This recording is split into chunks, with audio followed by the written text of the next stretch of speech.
America ఎన్నికల ఫలితాల సరళిపై ప్రత్యేక చర్చా కార్యక్రమం ప్రత్యక్ష ప్రసారం ద్వారా చూద్దాం.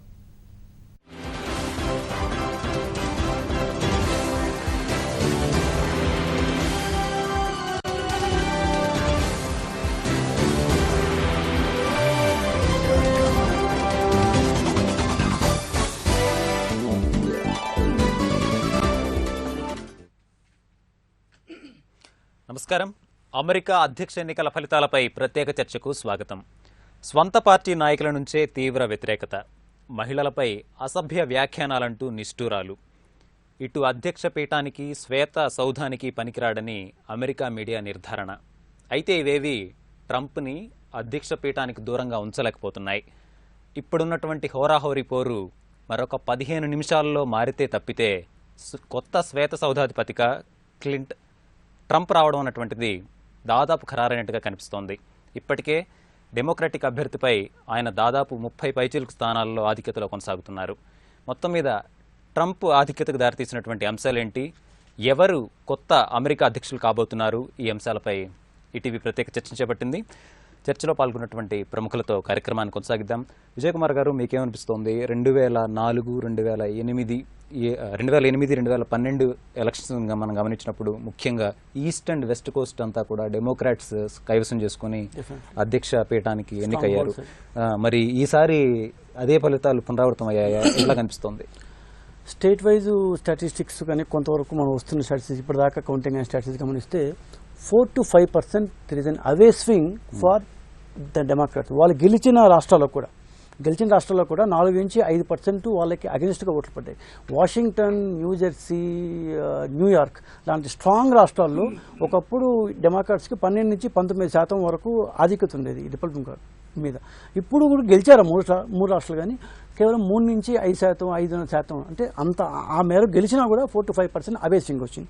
పాయింట్ 1. కీ రాష్ట్రాలు ఇప్పుడు 215-245 ఉన్నాం, కానీ 30 ఎలక్ట్రల్ ఓట్లు తేడా కనిపిస్తుంది. కానీ రియల్గా చూస్తే 3-4 స్టేట్లు అమెరికన్ ఎన్నికల ముఖ్యత్వాన్ని మార్చాయని చెప్పాలి. ఒకటి ఒహాయో, నార్త్ కెరోలినా, మిషిగన్, విస్కన్సిన్, ఇంకా పూర్తిగా విస్కన్సిన్ బహుశా దాని గురించి. ఒహాయో ట్రంప్ బ్యాడ్లీ వాంటెడ్, నాకు అది వస్తే కానీ నేను గెలవనుకున్నాడు. ఈ గాట్ ఇట్ రైట్. ఫ్లోరిడా అది ఎప్పుడు రిపబ్లికన్ ఇదే, ఈసారి they have tried anything 2% Hillary lost it. అందువల్ల కాలిఫోర్నియా లాంటి రాష్ట్రాలను కాపాడుకున్నారు. ఇంకపోతే నార్త్ కెరోలినా ఇది ఖచ్చితంగా రిపబ్లికన్ దీంట్లో వస్తుంది అనుకున్నారు. అది సో ఇట్లా అంటే మన ఎన్నికల వ్యవస్థకు భిన్నంగా వాళ్ళకి ఏ రాష్ట్రంలో ఎవరికి ఎక్కువ ఓట్లు వస్తే ఆ రాష్ట్రంలో ఉన్న ఎలక్ట్రల్ ఓట్లన్నీ వాళ్ళ ఖాతాలోకి వెళ్తాయి. సో నార్త్ కెరోలినా పోయింది కాబట్టి ఆ రాష్ట్రంలో ఉన్న ఓట్లన్నీ మొత్తం అని. ఇది పాయింట్ 2. 3వ పాయింట్, అందరూ అనుకుంది ఏంటంటే 240 సంవత్సరాల అమెరికన్ చరిత్రలో మొట్టమొదటిసారి ఒక ఉమెన్ నిలబడుతుంది కాబట్టి ఉమెన్ సపోర్ట్ చేస్తారా మనకి పెద్ద ఎత్తున అనుకున్నారు. కానీ దీన్ని చూస్తే women went with party royalties rather than women. Right. బహుశా గ్లాస్ సీలింగ్ అనేది అమెరికన్ కార్పొరేట్ వల్లనే కాదు, అమెరికన్ ఎన్నికల్లో కూడా గ్లాస్ సీలింగ్ ఇంకా ఉమెన్ ఒక దీనికి అంటే మనం ఒక పార్టీస్ అని కాదు, కానీ ఇంకా ఉమెన్ పై రావడం ఇంకా ఇది ఇంకా రాలేదు. ఇంకోటి ఏంటంటే రీజనలిజం, అంటే వేర్పడతాం అండి, లేకపోతే స్టోకింగ్ నేటివ్ అమెరికన్ ఫీల్, అది భారతదేశానికే కాదు ఆ పోలరైజేషన్ యూఎస్లో కూడా జరిగింది. సో మనకు ఉద్యోగాలు పోతున్నాయి, మన ఉద్యోగాలు వేరే వాళ్ళు తీసుకుపోతున్నారు, లేకపోతే H1B వీసా వాళ్ళు వేరే దేశాల్లో వస్తున్నారు, మన యొక్క ఆస్తులు లేకపోతే జాబ్స్ అన్ని బయట దేశాలకు పోతున్నాయి. ఆయన కంట్రీల పేర్లు కూడా చెప్పేవాడు, అదంటాం దాని కంపెనీల పేర్లు కూడా చెప్పేవాడు. సో ఇట్లా దీంట్లో ఇప్పుడు దాకా వచ్చిన డీటెయిల్స్ ఒక 15 minutes బ్యాక్ చూస్తే 53% of whites have voted for Trump. ఇది కాకుండా మనందరం ఈజీగా మర్చిపోయేది అంటే ఇంకో 3వ క్యాండిడేట్ ఉన్నాడు. ట్రంప్, హిల్లరీ కాకుండా జాన్సన్ ఉన్నాడు. జాన్సన్కి ప్రతి చోట 3 నుంచి 5% కూడా ఓట్లు పడినాయి, కానీ యావరేజ్ మీద 3 నుంచి 4%. అవన్నీ యాంటీ ట్రంప్ ఓట్లే. So mostly white votes. So ఇతను చీల్చాడు. సో బహుశా హిల్లరీ ఓటమికి జాన్సన్ కారణం అంటే దాని తప్పేం లేదు. సో అతను 3-4% వేసుకుంటే 57% ఓట్లు వైట్స్ ఓట్లన్నీ ఈ ట్రంప్కు పడినాయి. అంటే మేజర్ చంక్ ఆఫ్ దీంట్లో దాన్ని డెమోక్రట్స్ లేదు. లాస్ట్ పాయింట్ ఏంటి అంటే జాబ్స్, వీసా ఇష్యూస్లో ఉన్న ప్లస్ ఇది కాకుండా అసంతృప్తి ఒబామా హెల్త్ కేర్ ఇన్సూరెన్స్ ఒక్కసారిగా రెట్టింపు నుంచి 2-3 సార్లు అయిపోవడం అనేది నార్మల్ అనేది, అక్కడ ఇన్సూరెన్స్ లేకపోతే హెల్త్ కేర్ అనేది సాధ్యం కాదు.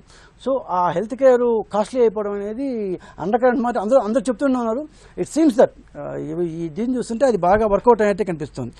దెన్ లాస్ట్ థింగ్ ఏమంటే వాళ్ళ సొంత రాష్ట్రాల్లో కూడా మనం తక్కువ అవుతుందంటే 8 years ఆఫ్ యాంటీ ఇన్కంబెన్సీ. మనం మామూలు జనరల్గా ఇండియాలో మాట్లాడుకునే మాట అక్కడ కూడా ఈ పైన చెప్పిన కారణాల వల్ల, అంటే ఇవి బేసిక్ దాన్ని ఏమైనా టేక్అవేస్, ఇంకా డీప్కి పోవచ్చు. బేసిక్ టేక్అవేస్ చూస్తే ఈ ఇష్యూస్ అన్ని 8 years of anti incumbency has really worked over thing. 4 to 5% కోల్పోవడము, జాన్సన్ ఇంకో 3 to 4% చీల్చుకోవడము, కీ దాని బెల్ వెదర్ స్టేట్స్ అంటారు, ఇవి కోల్పోవడం. ఈ ప్రస్తుతం పరిస్థితి కారణం మీరేంటంటే ఇంకో 10 నిమిషాలు మారొచ్చేమో, బట్ మారే అవకాశాలు తక్కువ కనిపిస్తుంది. ఓకే, జగన్ గారు, విజయ్ కుమార్ గారు చెప్పినట్టుగా ఇటు స్థానిక అంశాలే ఆయుధంగా, భావోద్వేగాలే తన ప్రచారాస్త్రాలుగా ట్రంప్ ఈరోజు అధ్యక్ష పీఠానికి అతి చేరువలోకి వచ్చారు. మీరు అనేక రాష్ట్రాల్లో పర్యటించున్నారు. మరి స్థానికుల మూడ్ ఎట్లా ఉందంటారు? మొత్తం మీద ఎన్నికల్లో ఏ అంశాలు కీలకంగా మారాయంటారు? నేను ఈ ఎలక్షన్కి ముందు దాదాపు 2-3 months బాగా విస్తృతంగా తిరిగానండి. అందులో చాలామంది వైట్ యూత్ని కలవడం జరిగింది, అట్లాగే విమెన్ తోటి మాట్లాడడం జరిగింది. ఓవరాల్గా ఏంటంటే వాళ్ళ ఫీలింగ్స్ ఇన్నాళ్ళు మనం ఎప్పుడు ఇండియన్ పొలిటికల్ కాంటెక్స్ట్లో విజయ్ కుమార్ గారు చెప్పినట్టుగా అనుకుంటుంటాం యాంటీ ఇన్కంబెన్స్ ఉంది అని. ఆ యాంటీ ఇన్కంబెన్స్ కంటే కూడా అమెరికన్ యూత్, ముఖ్యంగా శ్వేతజాతి యువతరం, వాళ్ళెవరూ కూడా ఈ ట్రంప్ లేకపోతే హిల్లరీ క్లింటన్ ఈ పేర్లు కాదు, అలాగే రిపబ్లికన్ పార్టీ, డెమోక్రాటిక్ పార్టీ అనే పార్టీలు కాదు.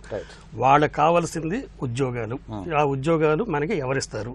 ట్రంప్ చేసినటువంటి ప్రకటనలో ఒకే ఒకటి వాళ్ళందరికీ అప్పీల్ చేసింది ఏంటంటే, మీరు న్యూయార్క్ చూసారనుకోండి, న్యూయార్క్లో మ్యాన్హాటన్ దాటితే మన అమీర్పేట సెంటర్ లాగా ఉంటుంది.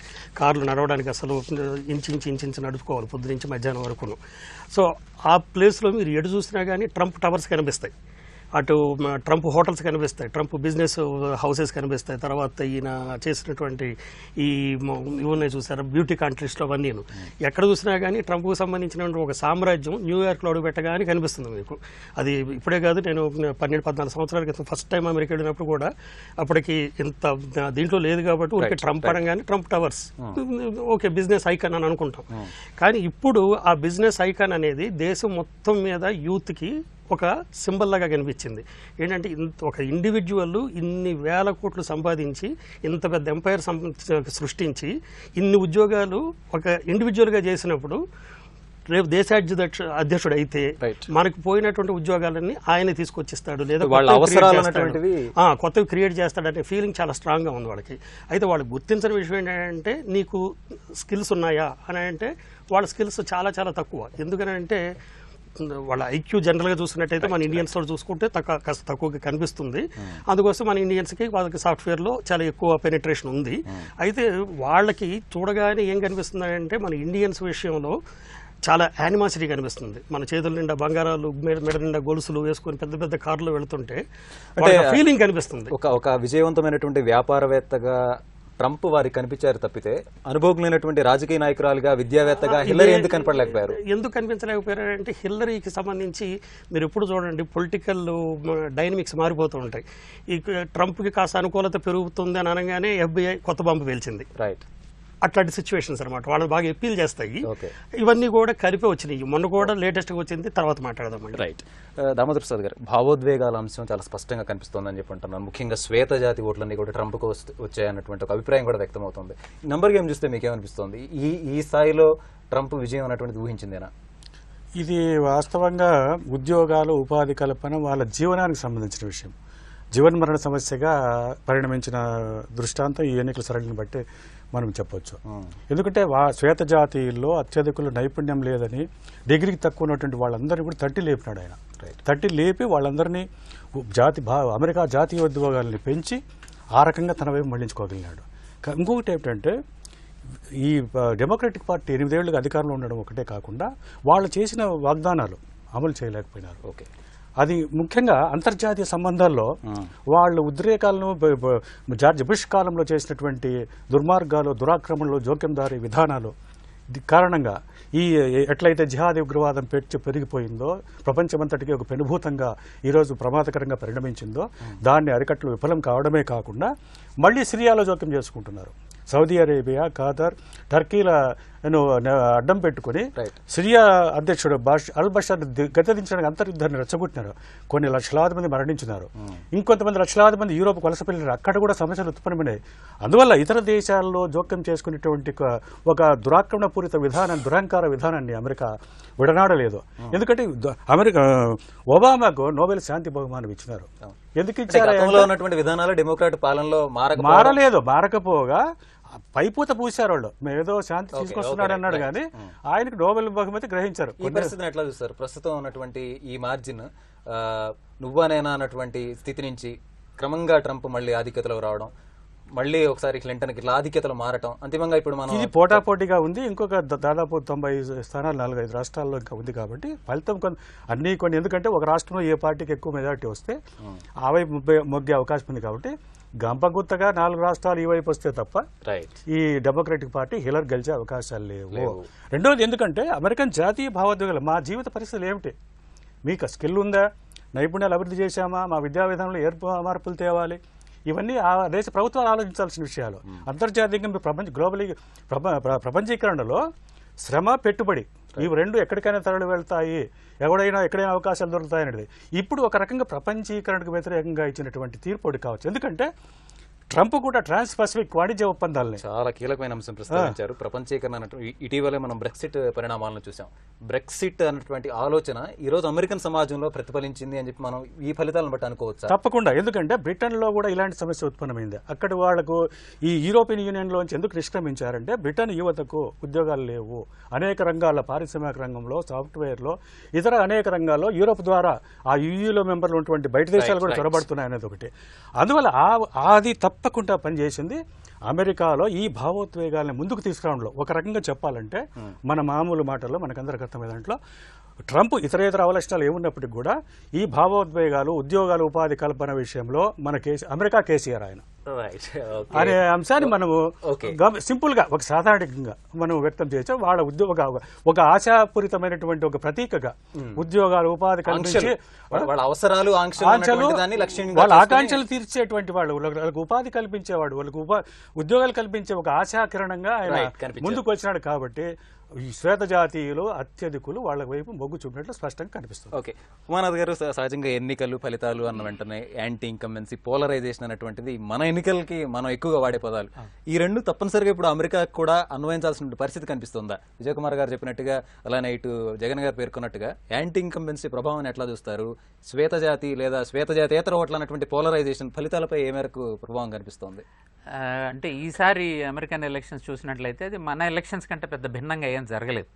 చివరి నిమిషాల్లో FBI సడన్ గా ఉన్నట్టుండి నేను కేసు ఓపెన్ చేస్తాను, మళ్ళీ ఆయన స్టేట్మెంట్ మళ్ళీ ఇచ్చి లేదనే లోపల అవ్వాల్సిన డ్యామేజ్ అయిపోయింది. ప్రతి ఒక్క స్టేజ్లోనూ కనుక మనం చూసినట్లయితే అమెరికన్ మిడ్ వెస్ట్ ఏదైతే మొత్తం రెడ్గా మనకు మ్యాపుల్లో కనబడుతుందో ఇది వైట్ మిడిల్ క్లాస్, మామూలు మిడిల్ క్లాస్లో పనిచేసుకునేటువంటి వ్యక్తులు. అవి పెద్ద రాష్ట్రం, ఇప్పుడు ఓక్లహోమా లాంటి కనుక మీరు చూసినట్టయితే ఎక్కువగా అగ్రికల్చర్ బేస్డ్ ఉంటారు వాళ్ళు. ఈ ఈస్ట్లోను వెస్ట్లోనూ ఉండేటువంటి ఎగ్జూబరెన్స్ మనకు అక్కడ కనబడనటువంటి రాష్ట్రాలు బాగా నమ్మాయి. మా ఉద్యోగాలు పోతున్నాయి, మా సంగతి ఏంటి అన్నది చాలా క్లియర్గా వచ్చేసింది. ఎందుకంటే అది మనం ఆల్రెడీ మనం చూస్తున్నాం, మన దానిలోనే ఉంటుంది. ఒక రాష్ట్రం వాడు పక్క రాష్ట్రం వెళ్తేనే ఒప్పుకున్నటువంటి దేశం. మనం కూడా అమెరికన్ ఎలక్షన్స్ చాలా మందిని మన పిల్లలు అక్కడ ఉన్నారు కదా వాళ్ళకి మంచిది ఏంటిది అని హిలరీ గురించి ఆలోచిస్తున్నావు, కానీ అమెరికా ఇంట్రెస్ట్లు ముఖ్యం. నీకెంతమంది ఉద్యోగాలు వచ్చాయి, ఇండియన్స్కి ఎన్ని H1Bలు ఇచ్చామన్నది వాడి లెక్కలేదు. అది చాలా క్లియర్గా నమ్మారండి. అయితే ఇదంతటికీ కారణం హిల్లరీనే సెక్రటరీ ఆఫ్ ది స్టేట్గా ఈవిడ ఇన్నేళ్లు ఉంది.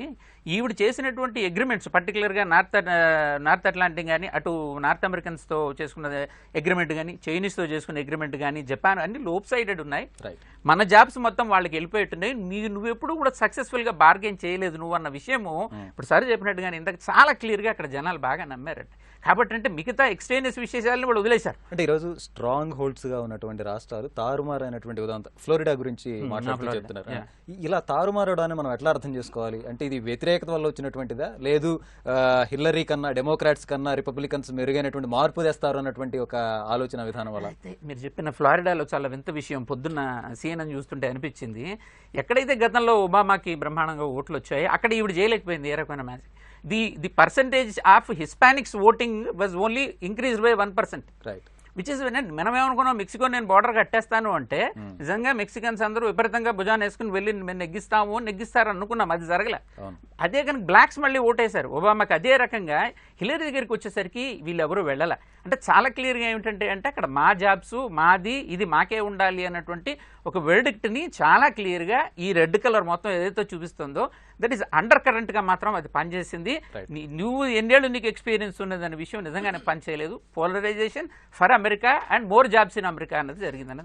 సహజంగా అమెరికా ఎన్నికలను మనం గమనించినప్పుడు పెద్ద రాష్ట్రాల విజయావకాశాలను బట్టే అధ్యక్ష ఎన్నిక ఆధారపడి ఉంటుందని చెప్తూ ఉంటాం. కాలిఫోర్నియాలో ఈరోజు హిల్లరీ క్లింటన్ విజయం సాధించినప్పటికి కూడా వెనుకబడింది. అంటే చిన్న రాష్ట్రాలు కూడా ఈరోజు కీలకంగా మారుతాయన్నటువంటి ఒక అభిప్రాయం వస్తుంది.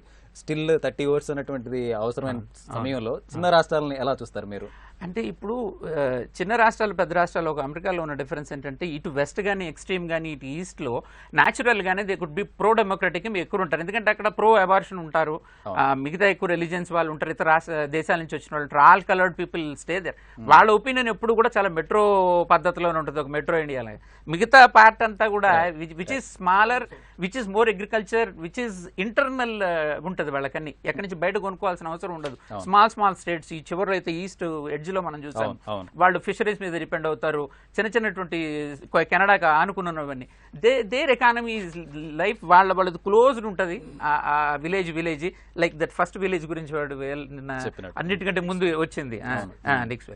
అలాగే వచ్చిన దానిలో అలాంటి చోట అవి క్లోజ్డ్ ఎకానమీస్ సార్. వాళ్ళకి ఈ ఎక్స్టర్నాలిటీస్ ఇండియాతో relations they really doesn't care. అంటే ఒక్క అంశం మీరు ఎట్లా చూస్తారు ఈరోజు ఎన్నికల ఫలితాలను బట్టి? అంటే బ్రెగ్జిట్ నేపథ్యంలో వచ్చిన మార్పు కావచ్చు, ప్రస్తుత మార్పు కావచ్చు, నేషనలిజం, జాతీయవాదం లేదా మన దేశమే ప్రాధాన్యత అన్నటువంటి ఈ ఆలోచన ధోరణి అమెరికా సమాజంలో పెరుగుతోంది అన్నటువంటిది ఒక సంకేతంగా అనుకోవచ్చా? తప్పకుండా అనుకోవచ్చు అండి, తప్పకుండా అనుకోవచ్చు. రైట్. ప్రత్యక్ష ప్రసారానికి తిరిగి స్వాగతం. అమెరికా అధ్యక్ష ఎన్నికల ఫలితాలపై ప్రత్యేక చర్చను చూస్తున్నాం. అమెరికా అధ్యక్షుడిగా పదవి చేపట్టడానికి ట్రంప్ మరొక 23 సీట్ల దూరంలో ఉన్నారు. ప్రస్తుతం 247 సాధించి హిల్లరీ క్లింటన్పై ఆధిక్యతలో కొనసాగుతున్నారు.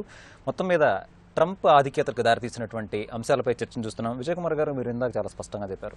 అటు ట్రంప్ ఎంచుకున్నటువంటి విధానాలు కానివ్వండి, ముఖ్యంగా స్థానికత అన్నటువంటి అంశాలకు ఇచ్చిన ప్రాధాన్యత కానివ్వండి, ఇవి కొంత ప్రభావం చూపాయని. దీంతో పాటుగా ట్రంప్ మిగిలినటువంటి వ్యూహాలని, విధానాలను మీరు అట్లా చూస్తారు? ఆయన చేసినటువంటి వ్యాఖ్యలు కొన్ని వివాదాస్పదం అయ్యాయి, కొన్ని అంశాలను కూడా ఆయన స్పృశించారు.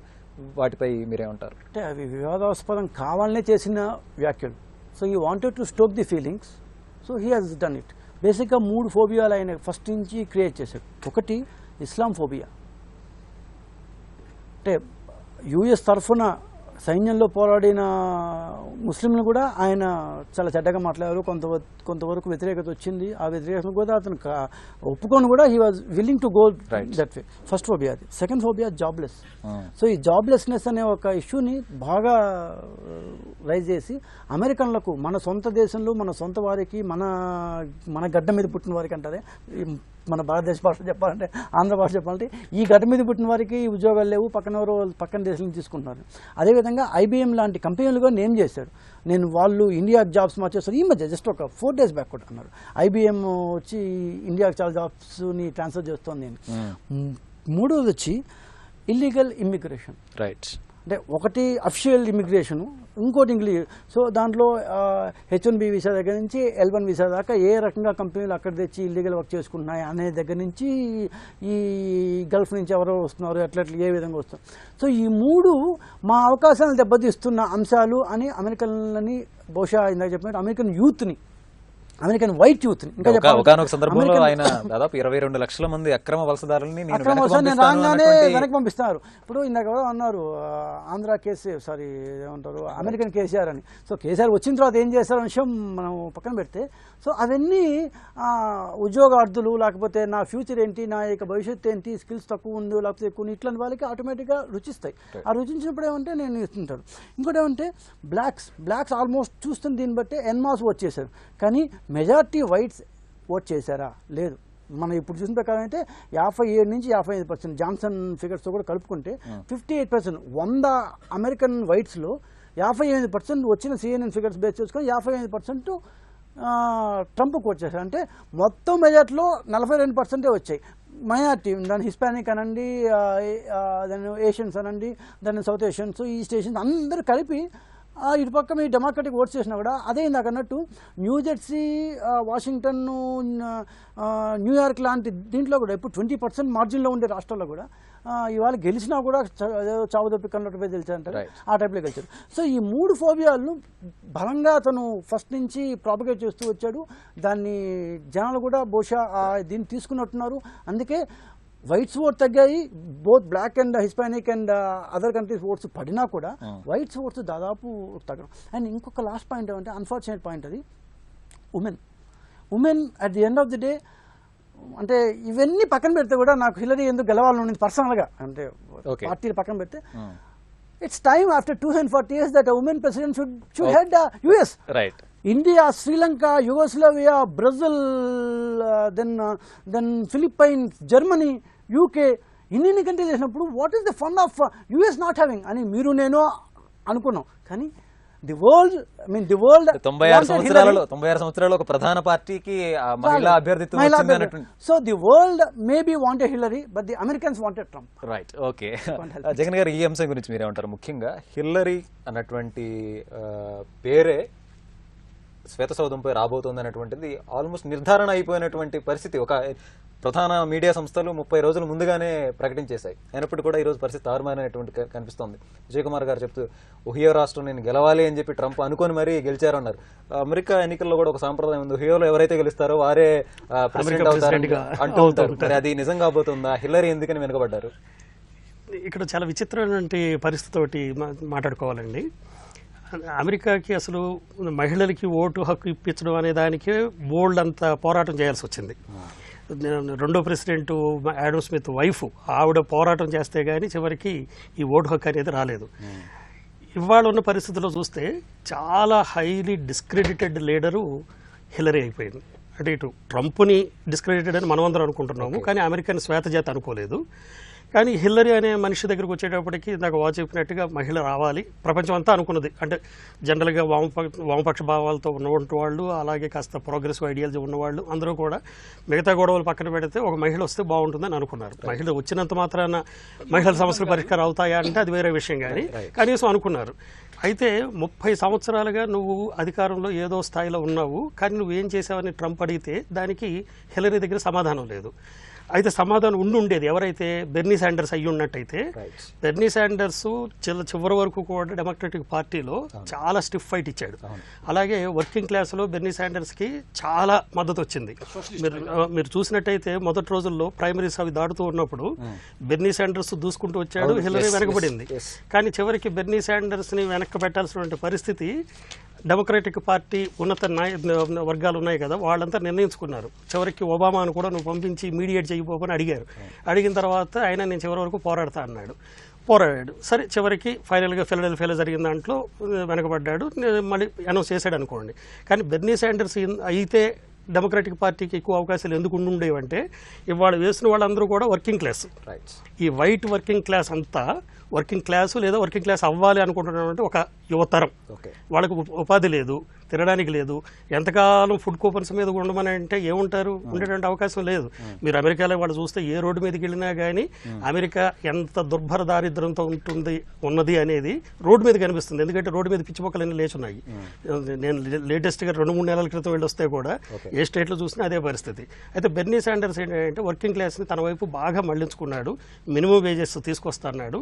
హిల్లరీ మినిమం వేజెస్ గురించి నిన్నగాక మొన్న కూడా మాట్లాడింది, కానీ ఆ మాట్లాడిన దాంట్లో తీసుకొస్తాను అని అన్నది కానీ తన వ్యూ ఏంటి అనేది చెప్పలేకపోయింది. ఒక విధానం, ఆ విధానం రావాలి అనేది. కానీ మరొక అభ్యర్థి అయినట్లయితే బహుశా కొంత. రైట్. శుభ్కర్ గారు, ఈరోజు అమెరికా ఎలక్షన్స్ రిజల్ట్స్ అన్న వెంటనే ఒక బజ్వర్డ్ ఎక్కువగా వినిపిస్తుంది ఏంటి అంటే ఎంప్లాయ్మెంట్, ఉపాధి ఉపాధి ఉపాధి. ఇదే ఈరోజు యూత్ మొత్తాన్ని ట్రంప్ వైపు మొగ్గేలా చేసింది. అదే సమయంలో ఇటు భారతీయ విద్యార్థుల్లో ఆందోళన కూడా కారణమైంది అంటే మీరు ఎట్లా చూస్తారు? ఈ అంశాల ప్రభావం ఫలితాలపై ఎట్లా కనిపిస్తుంది? ఇక్కడ ఒక చాలా ఇంపార్టెంట్ పాయింట్ మనం గమనించాలండి. ఏంటి అంటే the polling percentage of American voters any presidential ఎలక్షన్లో it is always between 52 to 55%. ఎందుకు అనంటే ఇండియాలో మనకి ఇప్పుడు పోలింగ్ ఉన్నప్పుడు ఇట్స్ ఎ కంపల్సరీ హాలిడే. యుఎస్లో అది హాలిడే ఉండదు. సో వాళ్ళు పోలింగ్ చేసుకోనో వర్క్ వెళ్ళాలి లేదా వర్క్ చేసుకుంటానే పోలింగ్కి వెళ్ళాలి, ఇలాంటి పాయింట్ ఉంటుంది. నా దగ్గర ఇంకా కరెక్ట్ నెంబర్స్ లేవు, కానీ ఈసారి పర్సంటేజ్ పెరిగిందని అన్నారు. ఆ రకంగా చూసుకున్నా కూడా నా ఐడియా ప్రకారం it should not be more than 60%. ఆ రకంగా చూసుకున్నప్పుడు ఇక్కడ ఈయన ట్రంప్ గారు మెయిన్గా ఫోకస్ చేసింది ఏంటి, దట్ జాబ్స్ ఇప్పిస్తాను. సో మీరు ఇక్కడ గమనించాల్సింది ఏంటంటే which are the working class, the more professional people would have not come to the polling. That we have to be clear. So masses, ఈయన ఫస్ట్ నుంచి కూడా మాసెస్ని హిట్ చేశారు. ఆయన చేసిన దుర్భాషలు అవన్నీ ఎవరు పట్టించుకోలేదు, కానీ జాబ్స్ ఇప్పిస్తాము, యుఎస్ని గ్రేట్ చేస్తానన్న పాయింటే ప్రతి వాళ్ళు గమనించారు. నేను మొన్న డిస్కషన్ కూడా ఇదే చెప్పాను. ఇప్పుడు Americans the maximum number of their enrolments into universities is arts. Very few take sciences, very few take technology and engineering. ఇలాంటప్పుడు మీరు జాబ్స్ ఎలా ఇప్పిస్తారు అంటే మీరు మాట్లాడేది ఏంటి, అక్కడ లేబర్ జాబ్సా లేదా జనరల్ అడ్మినిస్ట్రేటివ్ జాబ్సా లేదా వీఆర్ టాకింగ్ అబౌట్ టెక్నాలజీ. ఇవాళ రోజున వరల్డ్లో highest one of the biggest super powers అయిందే టెక్నాలజీ పరంగా అండ్ దే రీసెర్చ్ పరంగా. సో అలాంటి జాబ్స్ వాళ్ళు క్రియేట్ చేయలేరు. వాళ్ళు ఇప్పటికిప్పుడు ఒకళ్ళని వచ్చేసి చేసేయండి అంటే చేయలేరు. అలానే ఇంకోటి మనం గమనించాల్సింది ఏంటంటే యుఎస్ పాపులేషన్ ఏ ఆస్ట్రేలియాలాగో కెనడాలాగో చాలా చిన్నది కాకపోయినా సరే the baby boomer population is still there. Baby boomer అంటే ఎవరైతే సెకండ్ వరల్డ్ వార్ తర్వాత పుట్టిన వాళ్ళు ఉన్నారో, మన ఇండియాలో 60 yearsకి రిటైర్ అయిపోతే అక్కడ 60కి అవ్వకపోయినా 65కో 70కో రిటైర్ అవ్వాల్సిందే. ఈ నెక్స్ట్ 5-10 yearsలో there is a lot of vacuum which is going to be created. ఎక్కడి నుంచి వస్తాయి రిసోర్సెస్? ఒకటి ఏంటి అంటే ఇండియన్ ఎంప్లాయర్, ఇండియన్ ఇప్పుడు ఎవరైతే అక్కడ వర్క్ చేస్తున్నారో లేదా ఇక్కడి నుంచి వెళ్ళే స్టూడెంట్స్ గానో, నా పర్సనల్ ఫీలింగ్ ఏంటి అంటే it's not going to be a big difference. దానివల్ల వీళ్ళు పెద్ద వరి అవ్వాల్సిన అవసరం లేదు. They need resources. ఆ రిసోర్సెస్ని అలా కాకుండా చేస్తాము, అక్కడ వాళ్ళు చేస్తాము అని అంటే వాళ్ళు ఇప్పుడు సడన్గా ఏంటంటే ఇప్పుడు ట్రంప్ సడన్గా ఎలా అయితే గెలుస్తున్నారో సడన్గా నెక్స్ట్ డే మార్నింగ్ రాగానే వాడికి జావా వచ్చి ఉండాలి, వాడికి ఎస్ఏపీ వచ్చి ఉండాలి, వాడికి టెస్టింగ్ టూల్స్ వచ్చి ఉండాలి. సో ఆ విధంగా సాంకేతిక అంశాల్లో వాళ్ళు మెరుగ్గా లేరు కాబట్టి పెద్ద వరి అవ్వాల్సిన విషయం లేదు. పాపారావు గారు, చాలా విశ్లేషణలో మనం తరచుగా వినేటటువంటిది, నువ్వు ఎలాంటి వ్యక్తి అన్నటువంటిది ముఖ్యం కాదు, నువ్వు ఎలా అర్థమయ్యావో చాలా ముఖ్యం అంటుంటారు. ఈరోజు ట్రంప్ స్థానికులకు ఎలా అర్థమయ్యాడు, హిల్లరీ ఎలా అర్థం కాలేకపోయింది, దీనిపై ఎట్లా చూస్తారు మీరు? ఫలితాలను బట్టి మీకు ఏమనిపిస్తుంది? తగ్గపోవటానికంటే కూడా ఏంటంటే ఇక్కడ మీరు అంది బాగుంది చెప్పిన విషయం. అయితే ఏంటంటే ఓ మామూలు గేతే జర్మన్ పోయిట్ అంటాడు, eating comes first morality next అని. అందుకని ట్రంప్ ఎలాంటి వాడు అందరికీ తెలుసు, అర్థంగా పోవటం ఏం కాదు. ట్రంప్ అలాంటి వాడు అని అందరికీ తెలుసు, హిల్లరీ కూడా అబద్ధాలు ఆడుద్దని అందరికీ తెలుసు. కానీ హిల్లరీ అబద్ధాలు ఆడుద్ది, కానీ ఆమె ఏం చెబుతుంది, వీ విల్ బ్రింగ్ చేంజ్ అని చెబుతుంది. నువ్వు చేంజ్ తెచ్చేదాని అయితే నీ పార్టీ నాయకుడు నిన్ను ఇప్పుడు ఎండార్స్ చేస్తున్న ఒబామా 8 ఏళ్ళు ఉండి ఏం జరగకపోతేనే కదా ఈ గొడవంతా. ఇప్పుడు మళ్ళీ ఎన్నికల్లో 8 ఏళ్ళు ఆయన ఉన్నాడు, నేను ఇప్పుడు ఎవరైతే ఎండార్స్ చేస్తున్నారో ఆయన ఒబామా నీ పార్టీ ఆయనే ఉన్నాడు, ఉండి కూడా ఏం జరగకపోతేనే కదా ఇప్పుడు ఇదంతా వచ్చింది. మళ్ళీ ఆ చేంజ్ అప్పుడు తేలేంది, ఇప్పుడు నువ్వేం తెస్తావని. అప్పుడు తేలేని చేంజ్ నువ్వు తేవబోతున్నావు, ఎట్లా తెస్తావు అని చెప్పి క్వశ్చన్ అక్కడ అదే క్వశ్చన్ అది. అందుకని ఏంటంటే వాళ్ళు నమ్మాల, చేంజ్ అన్న నమ్మల, అబద్ధాలు ఆడుతుంది అనేది. ప్లస్ శాండర్స్ని జగన్ గారు కరెక్ట్గా కదిలించారు. శాండర్స్ విషయంలో మోసం చేసి ఓడించారు డెమోక్రటిక్ పార్టీలో. That is a outright deception too. Time పత్రికే రాసింది, నేను చెప్పడం కాదు. టైం పత్రిక డెమోక్రసీ లేదు, పార్టీలో డెమోక్రసీ లేదని రాసింది. పార్టీల్లో 2 పార్టీల్లో డెమోక్రసీ లేదు. వర్కింగ్ క్లాస్ కి చాలా దగ్గరగా ఉన్న రకంగా రూట్గా అంటే ట్రంప్ ఎలాంటి ఎట్టి పరిస్థితుల్లో ప్రజాస్వామ్యం ఈసవంతమైన ఉన్న వ్యక్తి కాదు.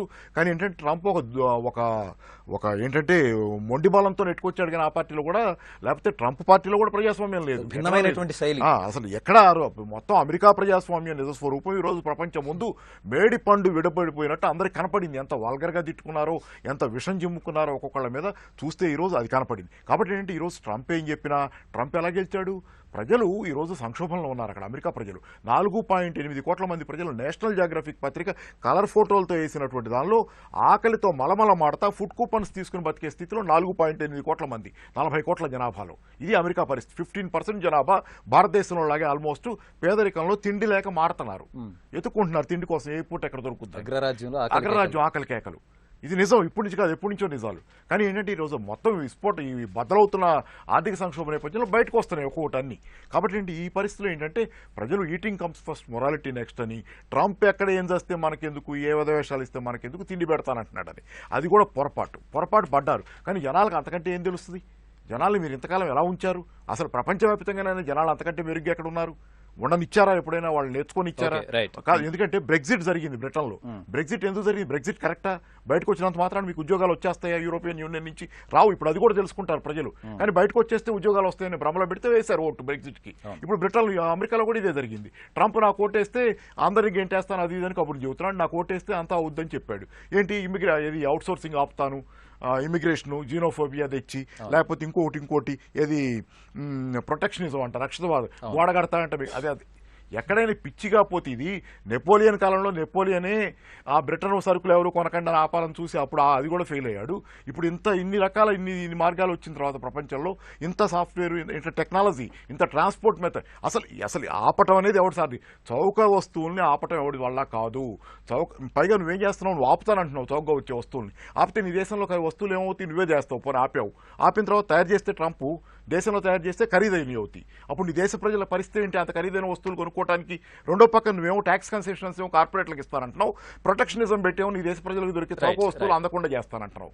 ఇది జరుగుతుంది. ఓకే, విజయ్ కుమార్ గారు, ఫలితాలను బట్టి చూస్తూ ఉంటే ఒక విశ్లేషణ కూడా, వ్యాఖ్య కూడా చాలా సందర్భాల్లో మనం వింటూ ఉన్నాం. ఇది టై అయ్యేటటువంటి పాసిబిలిటీని కొట్టువేయలేమని చెప్పి. దీన్ని ఎలా చూస్తారు అసలు? ఇది ఎగ్జాక్ట్లీ ఇందాక నేను అన్నట్టు మిషిగన్ ఇంకా పూర్తి కాలేదు, మన చర్చకు ముందు దాకైతే పూర్తి కాలేదు. అదేవిధంగా విస్కన్సిన్ కూడా పూర్తి కాలేదు. సో 215:247 అనేది చూడడానికి అట్లా కనిపించదు. కానీ 2 స్టేట్లు ఇందాక అన్నట్టు దాని Ohio, Michigan, North Carolina and maybe I think ఇంకో స్టేట్, ఇవి మొత్తం ముఖచిత్రాన్ని మార్చేసినాయి. ఈ 4 స్టేట్స్లో ఏమాత్రం డెమోక్రాట్స్ ఒక్కరో బాగా చేస్తుంటే ఆ 2% ఓట్ చేస్తుంటే మనం ఇక్కడ డిస్కషన్ ఇంకో విధంగా చేసుకోండి వాళ్ళం. అసలు ఎందుకు హిల్లరీ గెలిచింది, హిల్లరీ గెలవడానికి ట్రంప్ని రకరకాలు చెప్తున్న వాళ్ళం. సో ఆ 4 స్టేట్లు ఇది same issue has come in 2004. ఇతను బుష్ ఉన్నప్పుడు కేవలం పాపులర్ ఓట్లో దాన్ని ఏమో డెమోక్రాట్స్ ఎక్కువ వచ్చింది. ఒక్క ఫ్లోరిడాలోనే 500 చిల్లర ఓట్లు, అది కూడా వారం తర్వాత నానా రకాలు ఏమేం చేశారు లోపల. అతని వాళ్ళ తమ్ముడే అక్కడ గవర్నర్ అప్పుడు జబ్ బుష్. సో చేసి ఒక వారం తర్వాత జార్జ్ బుష్కి 565 ఓట్స్ ఎక్కువ వచ్చాయి కాబట్టి ఫ్లోరిడా ఎలక్ట్రల్ ఓట్లన్నీ 29 ఓట్స్ వచ్చాయని చెప్పి ఎన్నికలు. సో వాళ్ళ ఎన్నికల సిస్టమ్ ఆ విధంగా that was first time when people started to talk about American electoral సిస్టంలో ఎంత లోపాలు ఉన్నాయి అని. సరే, ఓకే, మనం మార్చుకున్నట్టే వాళ్ళు కూడా మార్చుకొని కొనసాగుతున్నారు. సో ఇప్పుడు మీరు అన్న థింగ్ వస్తే ఈ లాస్ట్ 15 మినిట్స్లో 8%, 9% ఓట్లు ఇంకా కౌంట్ చేయాల్సిన సమయంలో విస్కన్సన్, మిషిగన్, ఇంకేమన్నా 1 or 2 స్మాల్ థింగ్స్ ఓడితే 263:270 దగ్గర ఆగుతుందేమో అని ఒక అంచనా అయితే ఉంది. 271:263 సంథింగ్ లైక్ దట్. అట్లా ఏమైనా ఆగిపోతుందేమో, లేకపోతే మేము టై దాకా వస్తుందేమో అని. బట్ ఓవరాల్ ఓట్ షేర్ చూస్తుంటే డెమోక్రాట్స్ ఖచ్చితంగా 5-6% ఓట్ షేర్ కోల్పోయారు అనేది వాస్తవం. పాపారావు గారు మాట్లాడుతూ ఒక అంశం ప్రస్తావించారు. పాపారావు గారు, ఒబామా 2008లో ఎన్నికల బరిలో నిలిచినప్పుడు ఇచ్చినటువంటి బలమైన విజయవంతమైన నినాదం ఎస్ వీ కెన్, అది అధ్యక్ష పీఠానికి ఆయన చేర్చింది. అయితే ఈ రోజు మేము సమాజాన్ని మారుస్తాం, వీ చేంజ్ అన్నటువంటి హిల్లరీ మాటని అంటే హిల్లరీని ఎట్లా చూస్తారంటే, హిల్లరీ కాదన్నా అవునన్నా she was the wife of Bill Clinton. అదే విధంగా షీ హస్ బికమ్ సెనేటర్. అంటే Hillary by herself was not a leader, she was a made leader. నేను తప్పుగా మాట్లాడొచ్చాము, she was a made leader. She was not just because her husband was has risen among the ranks, she has become leader. But after that, okay, ఆమె తన యొక్క స్వశక్తిని వచ్చింది. కాకపోతే ఏంటంటే ఇన్ని రోజులు యాంటీ ఇన్కంబెన్సీ మనం ఏదైతే మాట్లాడుకున్నామో, ఇందాక మనం ఉన్నట్టు ఒబామా హెల్త్ కేర్ బూమరాంగ్ అయింది అని ఖచ్చితంగా కనపడుతుంది అక్కడ. అండ్ నేను ఒబామా హెల్త్ కేర్ తీసేస్తాను అని ట్రంప్ చెప్పారు, నేను కంటిన్యూ చేస్తాను అని. సో ఇట్లా small issues, middle class, lower middle class, ఇంకా అప్పర్ మిడిల్ క్లాస్, ఇది ఖచ్చితంగా ఈ ప్రభావం చూపిస్తుంది. బట్ మీరు అన్నట్టు హంగర్ అవసరం. కానీ ఇప్పుడు ఉన్న ఓవరాల్ సినిమా చూస్తే 2%, 2.5% ఓట్ షేర్ ఎండ్ దాకపోవచ్చేమో అనిపిస్తుంది. ఓకే, జగన్ గారు, మనం ఎన్నికల ఫలితాలు అన్న వెంటనే భారతదేశానికి సంబంధించినంత వరకు ఎగ్జిట్ పోల్స్ని చాలా ప్రముఖంగా పేర్కొంటాం. అయితే ఎగ్జిట్ పోల్స్ తారుమారైనటువంటి దంతాలు మన దేశంలో ఉన్నాయి. అమెరికా దీనికి ఏమన్నా మినహాయింపా, లేదా ప్రస్తుత పరిస్థితి ఉదాహరణ అని చెప్పి అనుకోవచ్చా? ఇప్పుడు ఈ ఎగ్జిట్ పోల్స్ సంబంధించి ఎప్పుడు కూడా మన ఎన్నికల్లో ఒకటి ఎప్పుడు ప్రూవ్ అవుతూ ఉంటుందండి. ఏంటంటే పాపులర్ వ్యూ ఏదైతే ఉంటుందో అదే ఎగ్జిట్ పోల్స్ కూడా ప్రతిఫలించాలి నిజానికి. కానీ అలా జరగడం లేదు. ఇప్పుడు మనం అమెరికా గురించి చూసుకున్నాం అనుకోండి, మొన్న వరుసగా ప్రతి వారం కూడా వీళ్ళు పైకి వెళ్తారు ఒక వారం, వాళ్ళు పైకి కిందకు వస్తారు ఇంకొక వారం, అది జరుగుతూ ఉంది. కానీ కంటిన్యూస్గా మీడియా ఏం చేసిందని అంటే హిల్లరీ బాగా ముందంజలో ఉంది చూపిస్తోంది.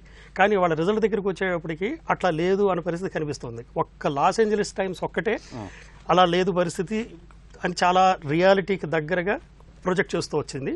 కానీ ట్రంప్కి వ్యతిరేకంగా ఉన్నటువంటి వాళ్ళ దాంట్లోనూ తర్వాత హిల్లరీకి అనుకూలంగా ఉన్న వాటిలోనూ కూడా చాలా దూసుకుపోతుంది అని వస్తుంది. మార్జిన్ కూడా చాలా ఎక్కువ 5% మార్జిన్ అని వస్తుంది. కానీ నిజానికి వీటన్నిటికంటే కూడా ఎక్కువగా వాళ్ళ పరిస్థితి ఏంటంటే మొన్న FBI చేసినటువంటి రెండో బాంబు, ఆ రెండో బాంబు వేసేటప్పటికి వెంటనే సిచ్యువేషన్ మారిపోయి దాదాపు అప్పటికి ఈ వారం రోజులు చూసుకున్నట్టయితే అఫీషియల్గా మీకు పోలింగ్ బిగిన్ కావడానికి ముందే దాదాపు 4.5 కోట్ల మంది ఓటింగ్ వేసేశారు.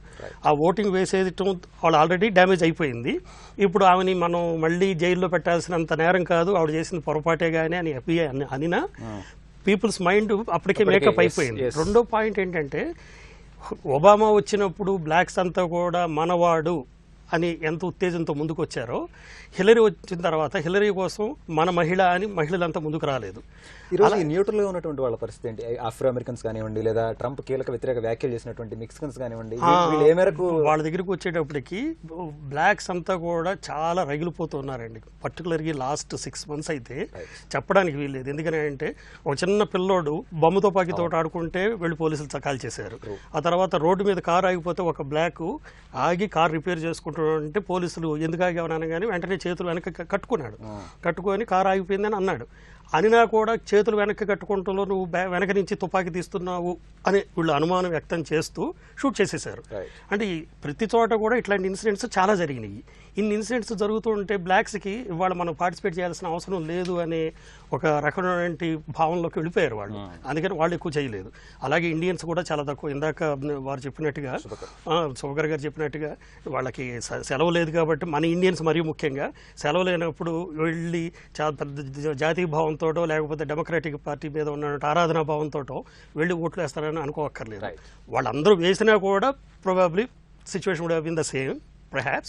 ఎందుకంటే మనం ఉన్నదంతా కూడా తిప్పి కొడితే 3 million అంతే. ప్రత్యక్ష ప్రసారానికి తిరిగి స్వాగతం. అమెరికా అధ్యక్ష ఎన్నికలపై ప్రత్యేక చర్చను చూస్తున్నాం. సుబ్కర్ గారు, ఇటు డెమోక్రటిక్ అటు రిపబ్లికన్ అభ్యర్థులను పోల్చి చూసినట్లయితే ట్రంప్కి రాజకీయ జీవితంలో ఇదే మొట్టమొదటి ఎలక్షన్స్. ఆయన ఎదుర్కొంటున్నటువంటి తొలి ఎలక్షన్స్ ఇవే, తొలి అధ్యక్ష ఎలక్షన్స్ ఇవే. కానీ హిల్లరీ అలా కాదు, సుదీర్ఘకాలం నుంచి కొనసాగుతున్నారు. అటు రాజకీయపరమైనటువంటి నేపథ్యం ఉంది, విద్యాపరమైనటువంటి నేపథ్యం ఉంది, బాగా అన్ని రంగాల నుంచి కూడా ఆవిడకి మద్దతు ఉందన్నటువంటి విశ్లేషణ వినిపించాయి. అయితే ఇవన్నీ ఎందుకని ఆవిడని విజయానికి దగ్గర చేయలేకపోయాయంటారు? ఇక్కడ యాక్చువల్గా 2 విషయాలండి. హిల్లరీది వికీలీక్స్ అనేది చాలా పెద్ద ఇష్యూ అయిపోయింది. ఇవాళ రోజున వికీలీక్స్ అనేది ఒక US కాదు, ఇండియా కాదు, ఎక్కడికైనా సరే వికీలీక్స్ అనేది అదొక ఒరిజినల్ డాక్యుమెంట్ అనే ఫీలింగ్లో జనాలు ఉన్నారు. సో ఎప్పుడైతే ఈమెది ఈమెయిల్స్ ఇలా ఎన్నో 100,000 ఈమెయిల్స్ ఇలా వెళ్ళినాయనే పాయింట్ వచ్చిందో జనరల్ పబ్లిక్కి ఒక చాలా స్ట్రాంగ్ నెగిటివ్ ఫీలింగ్ వచ్చేసింది. వాళ్ళకి ఎలా ఐడియా వచ్చేసింది అంటే గవర్నమెంట్ అంటే కంట్రీ సెక్యూరిటీ అనే అంశాలు కూడా బయటికి వెళ్ళే ఛాన్సెస్ ఉన్నాయి అనే పాయింట్ ఒకటి చాలా చాలా స్ట్రాంగ్ ఫీలింగ్ వచ్చేసింది జనాల్లో. నేను లాస్ట్ మంత్ అక్కడ ఉన్నప్పుడు కూడా జనాలు చెప్పింది ఏంటంటే, టు బీ ప్రిసైజ్, ఇద్దరు ఎవరికి ఇంట్రెస్ట్ లేదు. రైట్. ఎలా ఉందంటే అక్కడ ఏ చెప్తున్నారంటే devil or deep blue sea అని చెప్పని అంటున్నారు. డెవిల్ కోట్ వేస్తావా, డీప్ బ్లూ సీ కోట్ వేస్తావా, రెండు అవసరం ఇష్టం లేదు, కానీ ఆప్షన్ లేదు. సో ఆప్షన్ లేనప్పుడు కూడా ఇందాక మనం చెప్పినట్టు ఓటింగ్ రేషియో కనుక చూసుకుంటే general common class or lower working class వీళ్ళకి ఎలా ఉందంటే, అది ఎలా అయితే నీకు ఫుడ్ ఇస్తాను, లేకపోతే నీకు నీ జాబ్స్ ఇస్తాను, వీళ్ళని బయటికి పంపిస్తాను, ఈ పాయింట్స్ మీద ట్రంప్ బాగా అడ్వాంటేజ్ తీసుకున్నాడు. అండ్ ట్రంప్ కూడా ఆ చేసిన వ్యాఖ్యలు ఏదంటే వేరే వాళ్ళ గురించి మాట్లాడతాం, వీళ్ళ గురించి మాట్లాడతాం, ఏదేదో మాట్లాడతాం అన్నది అటెన్షన్ కోసం. ఎందుకంటే హిల్లరీ గురించి అటెన్షన్ అందరికీ ఉంది, ఈయన మీద అటెన్షన్ చాలా తక్కువ ఉంది. సో నెగిటివ్ దాంతో ఎంట్రీ అయ్యాడు. అండ్ ఇప్పుడు ఆయన వచ్చిన తర్వాత ఏం చేస్తారన్నది వరల్డ్ పాలిటిక్స్లో ఏ లీడర్ వచ్చిన తర్వాత కూడా అక్కడ ఉన్న అంశాలు బట్టి చేయాల్సింది తప్పితే ఆయన చెప్పింది చేస్తాను కుదరదు. కానీ హిల్లరీకి చాలా చాలా నెగిటివ్ పాయింట్ మాత్రం అదే అయింది. అండ్ ఇందాక మిత్రులు చెప్పినట్టు లాస్ట్ 2 సెషన్స్ నుంచి కూడా మనకి డెమోక్రాట్సే ఉన్నారు.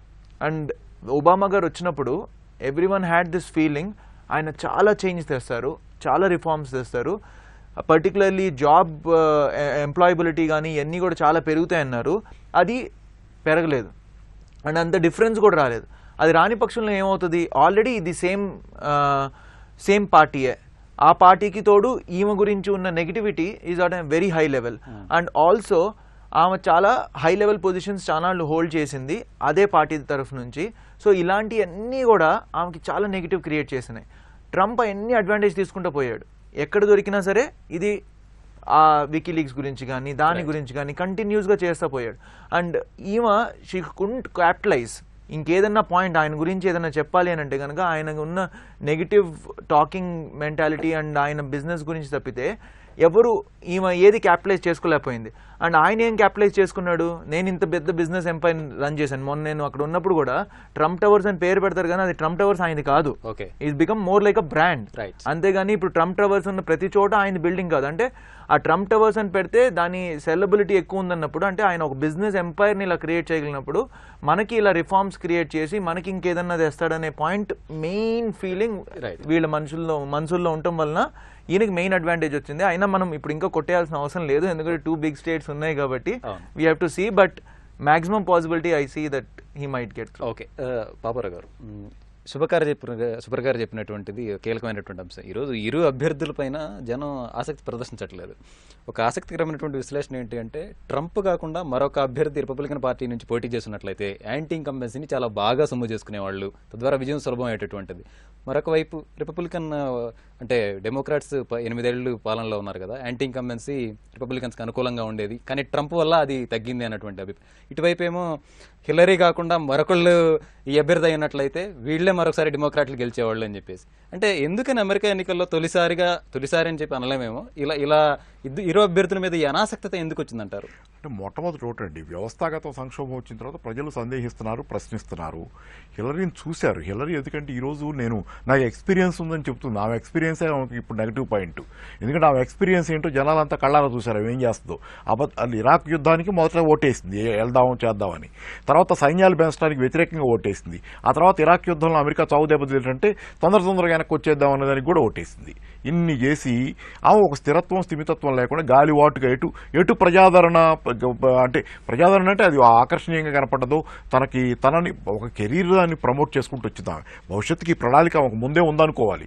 అధ్యక్షురాలుగా పోటీ చేయాలి కాబట్టి దానికి ఒక కెరీర్ లాగా ప్రమోట్ చేసుకొచ్చిన మనస్తత్వం తప్పితే ప్రజల సంక్షేమంగా ఆమె దృష్టిలో లేకపోవటం, దానికి పైగా ఇష్టం వచ్చినట్టు బెర్నీ శాండర్స్ని వాళ్ళు ఓడించిన తీరు ఎందుకు చెబుతున్నానంటే, ఇదంతా ఇద్దరు అభ్యర్థుల మీద ఎందుకు లేదు, ఇట్లా ఎందుకు జరిగిందని అడిగితే, అసలు ఒక అభ్యర్థి వచ్చాడు కదా బెర్నీ శాండర్స్ అనే ఒక నిజాయితీ పరుడు, చిన్న పిల్లల దగ్గర నుంచి చదువు యువజనుల దాకా 80% ఆయన వెనకే ఉన్నారు. ఒక నిజాయితీపరమైనటువంటి వర్గం సమస్తం వదిలేసి ఆయన్ని ప్రేమించారు, ఆయన్ని ఇష్టపడ్డారు. నష్టపోతున్నా, బాధపడుతున్నా, భవిష్యత్తును కోల్పోయిన లోస్ట్ జనరేషన్ అంటున్నారు వాళ్ళని, కోల్పోయిన తరం.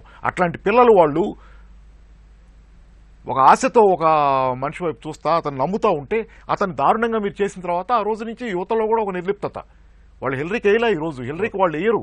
పాపం ఆయన శాండర్స్ అంత జరిగినాక తనకి ఆమెకు ఓటేయండి అని చెప్పాడు. పాపం ఆయన మీటింగ్ లో మాట్లాడుతూ ఓటే అంత జరిగినా తనకి దేశ భవిష్యత్తుని, ప్రజల భవిష్యత్తుని కోరుకుని ట్రంప్ మాత్రం రాకూడదు అనుకుని ఆయనకి అయినా కానీ అప్పటికి ఆయన మాట్లాడుతుంటే నేను విన్నాను కూడా.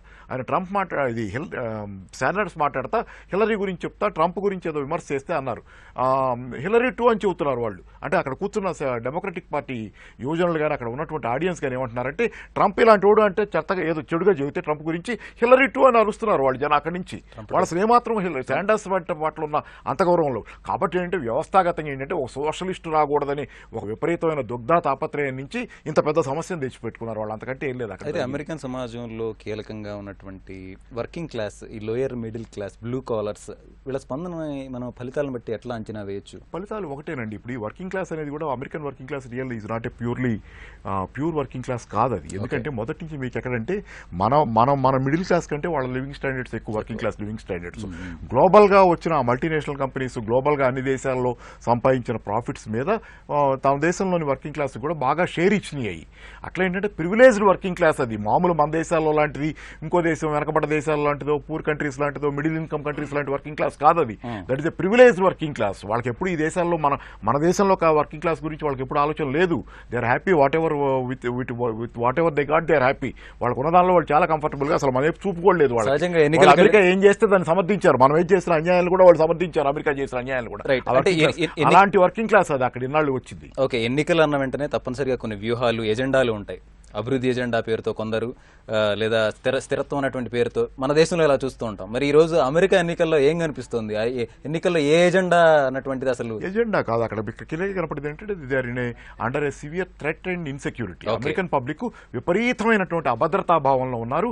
వాళ్ళు ఇప్పుడు అదొక పిచ్చివాడి చేతిలో రాయిలాగా మారిపోయింది వ్యవహారం. వాళ్ళకి ఇంతకు ముందు ఏమాత్రం లేదు, కన్సంప్షన్ తప్పితే. ఎందుకంటే అమెరికా అనేది కన్సంప్షన్కి నోన్. 40 కోట్ల అమెరికా జనాభా ప్రపంచంలోని అన్ని పేద దేశాలు, చిన్న దేశాలు తయారు చేసి, చిన్న అంటే అది ఆర్థికంగా ఆ దేశాలని తయారు చేసి సరుకులు సేవలు పంపితే కన్సంప్షన్ చేయటమే దాని పని. అమెరికా పని ఇన్నాళ్ళు 50%, 40% ప్రపంచ కన్సంప్షన్ మొత్తం అదే హెడ్ క్వార్టర్స్.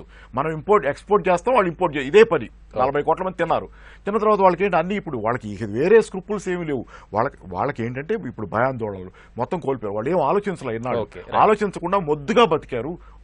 ఒక లెవెల్లో పై లెవెల్లో వాళ్ళు ఏంటంటే ప్రపంచాన్ని తమ గ్రిప్లో ఉంచుకోవడానికి వాళ్ళు స్ట్రాటజీస్ అవి రూపొందిస్తుంటే వీళ్ళు ప్యాసివ్గా దాంతో మనకు బాగుంది కదా వాళ్ళు ఏం చేస్తే మనకు అన్నట్టు వీళ్ళు బతికారు. కానీ వాళ్ళు చేసే పనులు వీళ్ళ మీద బెడ్స్ కొట్టినప్పుడు వీళ్ళకి ఇప్పుడు దాకా లేని ఆలోచన కొత్తగా రాదు. వీళ్ళు బ్లైండ్ గానే ఉన్నారు. ఇన్సెక్యూరిటీ మీరు బ్రెగ్జిట్ లో జరిగింది కూడా అదే. యూకే కూడా రిచ్ క్లాసే కదా, వర్కింగ్ క్లాస్. సేమ్. రమేష్ గారు, ప్రస్తుతం ఉన్నటువంటి ఫలితాలను చూస్తే 247, 215గా ఉంది. ట్రంప్ మరొక 23 స్థానాలు కనుక వస్తే కొత్త అధ్యక్షులు అవుతారు. ఇప్పటి వరకు రావాల్సిన వాటిలో కీలకమైనటువంటి రాష్ట్రం మిచిగాన్గా ఉంది. మీరు మిచిగాన్లో ఉన్నారు, అక్కడ ఉన్నటువంటి పరిస్థితులు పూర్తిగా తెలుసు. మిచిగాన్ స్థరలు ఎట్లా ఉండబోతుంది ప్రస్తుతం ఉన్నటువంటి దానిపై మీరేమంటారు? ట్రెడిషనల్లీ మిషిగన్ డెమోక్రాటిక్ స్టేట్ అండి. అంటే ఇది చాలా మందికి సర్ప్రైజింగ్. ఇది మిషిగన్ డెమోక్రాటిక్ నుండి రిపబ్లికన్ పోవడం వెరీ సర్ప్రైజింగ్. కానీ అంటే నేను ఇంతకుముందు ఒక 15 minutes కింద చెక్ చేసినప్పుడు రిజల్ట్స్ వర్ అబౌట్ 89-90% కౌంట్ అయింది ఇప్పటికి. 100% కౌంట్ అవ్వలేదు. So difference was about 2 to 3% the difference ఉంది వీళ్ళిద్దరి మధ్యలో. ఎక్కువ తేడా లేదు. అది ఏ ప్రీసింక్ట్ ఆర్ ఏ లొకేషన్స్లో అనేది very important. Rural area other than Detroit metro area, especially Wayne County, Oakland County, 2 counties ఉన్నాయి అక్కడ. ఓకే, ఈ కౌంటీస్లో డెమోక్రాట్స్ ఆల్మోస్ట్ 80 to 90%. ఓకే, అందులో ఎంతవరకు ఓటింగ్ కౌంట్ చేశారనే దాని మీద డిపెండ్ అవుతుంది. డెమోక్రాట్స్ కంచుకోట, అది కంచుకోట 90% అండి. ఇప్పుడు ఒక కాంగ్రెస్ మెన్ గెలిచాడు, అతను ఆల్మోస్ట్ 92% ఓటింగ్ ఏదో వచ్చింది డెమోక్రాట్, రైట్, జాన్ కానియర్స్ అని. ఓకే, హీస్ ఎవ్రీ టైం అతను గెలుస్తూనే ఉంటాడు అతను. సో అక్కడ ఎంతవరకు కౌంట్ అయింది అది వెయిన్ కౌంటీలో. ఇది ఇవాళ మార్నింగ్ న్యూస్లో కూడా విన్నాను ఏంటంటే ఓటింగ్ చాలా లెక్కించడం చాలా స్లోగా జరుగుతుంది. ఓకే, ఒకవేళ అదే కనుక నిజమై వెయిన్ కౌంటీ కానీ ఓక్లాండ్ కౌంటీ కానీ ఎక్కువ ఓటింగ్ జరగకపోతే Hillary still have a chance. Okay, మిషిగాన్లో ఒకవేళ అందులో ఎక్కువ పర్సెంటేజ్ ఓట్ అయింది అనుకోండి ఇంకా కష్టం అది. బట్ మిషిగన్ కనుక 2-3 కౌంటీస్ యొక్క ఫలితం మిచిగాన్ మొత్తం ఫలితాన్ని ప్రభావితం చేయొచ్చు అంటే, ఎందుకంటే హైలీ పాపులస్ కౌంటీస్ అవి. Majority of the population lives in those counties అనమాట. సో కాబట్టి ఆబ్వియస్గా అది ఇన్ఫ్లుయెన్స్ అవుతుంది అది మీకు. సో బట్ నేను కూడా సర్ప్రైజ్ చెప్పడానికి, నేను కూడా అనుకోలేదు ట్రంప్ గెలుస్తాడని. కానీ ట్రంప్ ఆధిక్యత అన్నటువంటిది ఇప్పటి వరకు అయితే ఆధిక్యత కూడా కనిపిస్తుంది. No doubt. అది అంటే ట్రెండ్స్ అయితే ట్రంప్ లాగానే అనిపిస్తుంది నాకు ఇప్పటికి. రైట్, ఈ అంశంపై మన చర్చను కొనసాగిద్దాం. అమెరికా అధ్యక్ష ఎన్నికల ఫలితాలపై చర్చను కొనసాగించే ముందు శ్వేత సౌధంపై ఎవరు రాబోతున్నారన్నటువంటి అంశాలపై మనం విశ్లేషణ చూసే ముందు ప్రత్యక్ష ప్రసారంలో ఇప్పుడు చిన్న విరామం.